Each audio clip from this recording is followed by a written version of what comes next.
Hello, everyone. The recording you're listening to today is entitled From Rejection to Reconnection. I've experienced a lot of rejection in my life, and it made me feel sad. It made me feel depressed. It made me feel hurt, of course, rejected, but it made me feel like I wasn't good enough and that I didn't fit in and that there was something wrong with me. And I know that some of you may be feeling that way. So today I'd like for you to listen to this and know that it's an inside job. And within as little as a day, you can turn it all around with the power that's on the inside of you. So I hope that you enjoy this recording. And I pray that this will be the beginning of your new day beyond Me Too and beyond a life of rejection. Solutions lie within the words we think and speak. They fill with love to heal the wounded soul. Oh, solutions lie within the words we think and speak. They fill with love to heal the wounded soul. Solutions. Hello, and thank you for joining me on Beyond Me Too. Today we're going to touch on rejection to reconnection. From rejection to reconnection. Someone asked me, how did you deal with the rejection that happened in your life? I first identified the first time I could remember experiencing rejection. I sat with that feeling. I felt that feeling. There was fear there. There was sadness there. There was emptiness there. And there was a lack of confidence that was birthed there. And the question, what did I do wrong? Then I looked down throughout history, throughout my life, and found that every other experience of rejection was in some way the same. But I had to get down to the bottom of why this was happening to me over and over again. Over time, the revelation came. As a man thinketh, so is he. Where focus goes, energy flows. What does that have to do with the way other people are making me feel? Is that what you're asking? Well, right there, when you asked that question, you gave your power away. Why are they being so mean to me? I didn't do nothing to them. Again, why are they being so mean to me? You're giving your power away. Just stick with me. Listen to this. Well, what's wrong with me? Okay, now that's just self-rejection, because there's absolutely nothing wrong with you. God made you perfect in his eyes, and you are a perfect creation, all that you are in every way. You're perfect in his eyes. And so then you should be in your own, because guess what? That's rejecting yourself. What I found is that the first point of rejection for me was at an early age. I didn't quite know how to respond to it. And this is why it's important to teach your children how to deal with life situations beyond just telling them, well, just forgive them, honey, or it'll be okay, or they stupid, just ignore them. Just ignore them. And you're not giving them any life skills to deal with it. And because the truth is, that injury that they received on that day could actually follow them for the rest of their lives. And so it was with me. Those injuries, those thoughts, those memories were following me for the rest of my life. Because I did not want to experience rejection so strongly, I began to attract it into my own life by pushing it away. When looking back, it was difficult for me to accept that it was me. It was difficult for me to accept that I was the one creating this. I couldn't see it. But why? Because I didn't understand my own power. I would meet new people, and immediately I would think, oh, I don't want them to reject me, or I don't want them to see my flaws, or I don't want them to, judge me because of my spiritual gifts, or I don't want them to judge me because of my skin color, or I don't even want them to, I don't want them to think, or I don't want. We all do this so often, but if you would take the time to pay attention to your inner thoughts and what you think you can turn it all around. Instead of focusing your energy on what you don't want, focus on what it is you do want and focus on that on purpose. I want a successful, thriving relationship with these people. I want mutual respect at work. I want happy experiences with my family. I want lifetime friendships. I want great memories that last forever. Think. Turn it all around. Not I don't want, but what I do want. I don't want to be sad. No, I want to be happy. I don't want to be angry. No, I want to be happy. I don't want to be upset. I want to be excited. I don't want to be worried or sad or worried about this money. I want prosperity to flow into my life every day. You can turn it around by what you think. Now, once I did this with my thoughts, now I'm not blaming anyone anymore. I'm not blaming anyone else. I'm not blaming anything else on anyone else because I started taking control over what I think. And because I did, I started getting a different reaction from people. I was attracting more positive things and actions, behaviors from people who I knew couldn't stand me, but they couldn't help but treat me nice. They couldn't help it because that's what I was attracting from them. So I made a choice. I forgave them. I forgave all the people of the past that hurt me. I forgave the people that in the present time that were hurting me before I knew this information or before I got this revelation. And then I forgave myself for what I didn't know in the past. Because we all do it. We walk in that emotional place of, well, I don't. We walk in that emotional place. And I forgave myself for not knowing what I didn't know. And then I put into action what I did know, this new information. And I started testing it and practicing it on people. And I started finding at work that I could create an atmosphere where everybody was laughing uncontrollably at nothing.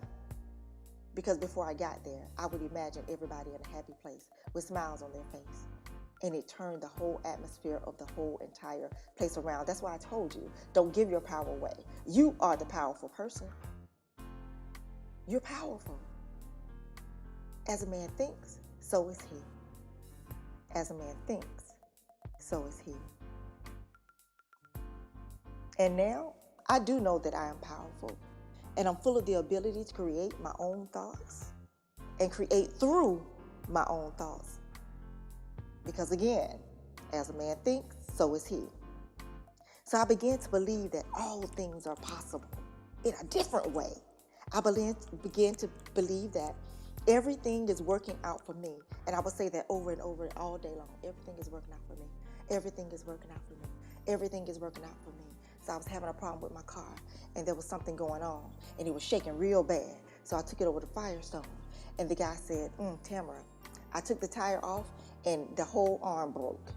If you had kept driving, you would have had a horrible accident. And I thought, oh, okay, how am I going to pay for this? 20 minutes passed, and I called him back. I said, hey, you said you were going to call me back. He said, I'm on my way to go get the part. It's $240. And I said, but wait a minute, you didn't tell me. He said, oh, don't worry about it, I'm going to pay for it. Why? Because everything is working out for me. I promise you, that happened. Everything is working out for me. I said, Lord, I really would like to go out tonight. I would love to have a dinner, just a free dinner. Let's have somebody to invite me out. I don't know. I'm not even going to put any details on it. I just want a 7-course meal. Met a woman that was a manager of a mystery dinner theater. A mystery dinner theater, and she immediately invited me in. She said, you know what? Dinner's on me. $70 dinner, 7-course meal, entertainment, sitting in the center of the room was Tamara. Didn't pay a penny. Why? I created that by simply asking God and believing and thinking and receiving from a positive place, not what I don't want to be, but this is what I want, and believing that it can happen. So I began to believe that all things were possible. I began to tell myself every day, everything is working out for me. And people like me, and I like people, and things shifted. I began to believe that there are people that I can trust with my friendship, and they can trust me. I believe to tell myself, and you can try this too, I am worthy of healthy relational connections. I am worthy of the feelings of belonging. I am worthy of happiness, joy, and fun. I am receiving all the new healthy relationships that God already has in store for me. I release the old hurt and pain. I delete from my generations. I delete from the generations that are connected to me in the past, present, and future. I delete all of the hurt and pain. I delete all of the rejection from generations past, present, and future. I am allowing the reconnection of my own self-confidence, knowing that I am enough. My friendship is enough. My love is enough. And I am simply enough. I am enough. My friends, that's how I went from rejection to reconnection. I changed me. And all the other people that had done negative things to me, and all the negative people that I see on a daily basis, I just let them be.